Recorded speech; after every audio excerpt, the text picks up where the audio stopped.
ಗಂಭೀರ ಗಾಯಗೊಂಡು ಪ್ರಾಣಾಪಾಯದಿಂದ ಪಾರಾಗಿದ್ದು, ಸಿಟ್ಟಿಗೆದ್ದ ಗ್ರಾಮಸ್ಥರು ರಸ್ತೆ ತಡೆಯುವ ಮೂಲಕ ಬಸ್ ತಡೆದು ಪ್ರತಿಭಟಿಸಿದ ಘಟನೆ ತಾಲೂಕಿನ ಪಡುವಳಲು ಗ್ರಾಮದಲ್ಲಿ ನಡೆದಿದ್ದು, ತಹಶೀಲ್ದಾರ್ ಎಂ ಮಮತಾ ಮನವೊಲಿಕೆಯಿಂದ ಪ್ರತಿಭಟನೆಯನ್ನು ಕೈಬಿಡಲಾಯಿತು. ಈಗ ಆಂಬುಲೆನ್ಸ್ ಹಾಕ್ತಾ ಇದ್ರಪ್ಪ, ಕಾಲು ಮಂಡಿತ ಮೇಲೆ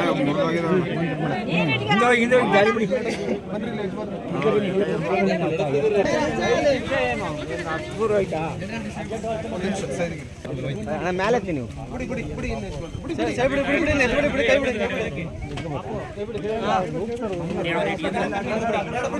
ಪಡುವಳಲು ಗ್ರಾಮದ 38 ವರ್ಷದ ಶೋಭಾ ಎಂಬುವರು ಕಾರ್ಖಾನೆ ಕೆಲಸಕ್ಕೆಂದು ತನ್ನ ಸ್ಕೂಟಿಯಲ್ಲಿ ಪಡುವಳಲು ತಾರಿಮರ ರಸ್ತೆಯಲ್ಲಿ ತೆರಳುತ್ತಿದ್ದ ಸಂದರ್ಭದಲ್ಲಿ ಹಾಸನ ಕಡೆಯಿಂದ ಬೇಲೂರಿಗೆ ಬರುತ್ತಿದ್ದ ಕೆಎಸ್ಆರ್ಟಿಸಿ ಬಸ್ ನಡುವೆ ಅಪಘಾತ ಸಂಭವಿಸಿದಾಗ ಸ್ಕೂಟಿ ಬಸ್ನ ಮುಂಭಾಗದ ಚಕ್ರಕ್ಕೆ ಸಿಲುಕಿದ್ದು, ಅದೃಷ್ಟವಶ ಶೋಭಾ ಎಂಬುವರಿಗೆ ಗಂಭೀರ ಗಾಯವಾಗಿದ್ದು ಪ್ರಾಣಾಪಾಯದಿಂದ ಪಾರಾಗಿದ್ದಾರೆ. ಆದರೆ ಸ್ಕೂಟಿ ಸ್ವಲ್ಪ ನಜ್ಜುಗುಜ್ಜಾಗಿದೆ.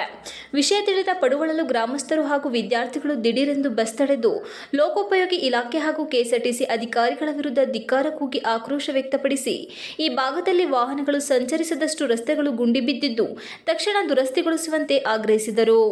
ಬಸ್ ಹಾಗೂ ಸ್ಕೂಟಿ ನಡುವಿನ ಅಪಘಾತದಲ್ಲಿ ಗಾಯಗೊಂಡ ಶೋಭಾ ಅವರನ್ನು ಹೆಚ್ಚಿನ ಚಿಕಿತ್ಸೆಗಾಗಿ ಹಾಸನ ಆಸ್ಪತ್ರೆಗೆ ದಾಖಲಿಸಲಾಗಿದ್ದು, ಘಟನೆ ಸಂಬಂಧ ಅರಳಿ ಪೊಲೀಸ್ ಠಾಣೆಯಲ್ಲಿ ಪ್ರಕರಣ ದಾಖಲಿಸಲಾಗಿದೆ.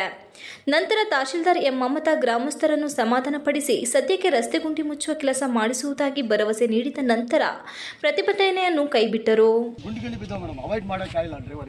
ನಾವೇನು ಡ್ರೈವರ್ ಬಗ್ಗೆ ಹೇಳ್ತಲ್ಲ, ಅವ್ರ ಇವತ್ತು ಅವಾಯ್ಡ್ ಮಾಡಿ ಒಂದು ಜೀವ ಉಳಿಸಿದ್ದಾರೆ. 50 ಮಕ್ಕಳು ಉಳಿಸಿದ್ದಾರೆ ಸರ್. 50 ಮಕ್ಕಳು ಉಳಿಸಿದ್ದಾರೆ. ನಾವು ಡ್ರೈವರ್ ಬಗ್ಗೆ ನಾವೇನು ಕೆಲಸ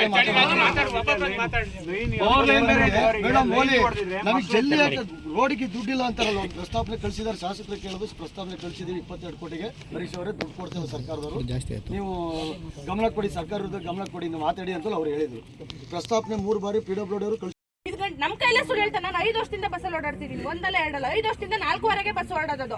ಅವ್ರು ಹೇಳ್ತಾರೆ ಅದು ಇದ್ದಿದ್ದೆ 5 ಗಂಟೆಗೆ, ಇನ್ನು 5ವರೆಗೆ ಮಾಡಿದ್ವಿ. ಆ ಕಂಡಕ್ಟರ್ ಇದ್ರು ನೆನೆ ಕೇಳಿ, ಮಾಳೆಗೆರೆ ಬಸ್ಸಿಗೆ ಹಿಂಗೆ ಕಾಲು ಇಡಕ್ಕೆ ಜಾಗ ಇರಲ್ಲ ನಮ್ಗೆ. ಹೆಂಗ್ ಹತ್ತಾನೆ? ಸಣ್ಣ ಮಕ್ಳು ಬಸ್ಸಲ್ಲಿ ಓಡಾಡ್ತವೆ, ಹೆಂಗ್ ಹತ್ತಕ್ಕಾಗುತ್ತೆ? ಇಲ್ಲ ನಮಗೆ ಗೊತ್ತಿಲ್ಲ. ಈಗ ಕೇಳ್ತೀವಿ, ಯಾವಾಗ ಕೇಳೋದು? ಯಾರ ಹತ್ರ ಕೇಳ್ಬೇಕು? ಅವ್ರ ಹತ್ರ ನಾನು ಕೇಳಿದಿನ ಇಲ್ವಾ ಕೇಳಿ ಕೇಳಿ. ಇಬ್ಬರ ಹತ್ರ ಹೋಗಿ ಪ್ರತಿದಿನ ಕೇಳ್ತೀನಿ ಮೇಡಮ್, ಪ್ರತಿದಿನ ಒಂದು ದಿನ ಅಲ್ಲ. ಆಮೇಲೆ ಯಾವತ್ತೂ ಬಸ್ ಬರಲ್ಲ.